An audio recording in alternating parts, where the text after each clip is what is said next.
శ్రీమాత్రే నమః. జ్యేష్ఠమాసంలో వచ్చేటటువంటి శుద్ధ దశమిని దశపాపహర దశమి అంటారు. దశ అంటే 10, పాప అంటే పాపములను, హరించేటటువంటి దశమి.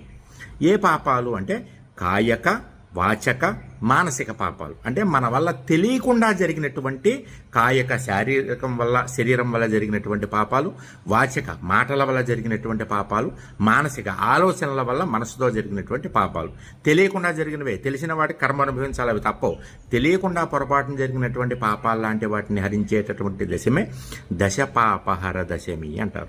ఆ రోజున ఏం చెయ్యాలి అంటే గంగా స్నానం చేయమన్నారు. మనందరం గంగలో స్నానం చేయలేం కాబట్టి ఏం చేయమన్నారు అంటే పంచగంగల్లో వీలైతే ములగమన్నారు. ఆ పంచగంగలు అంటే ఏమిటి? కావేరి, తుంగభద్రాచ, కృష్ణవేణీచ గౌతమి, భాగీరథీచ విఖ్యాతా పంచగంగా ప్రకీర్తితా అంటారు. అంటే కావేరి,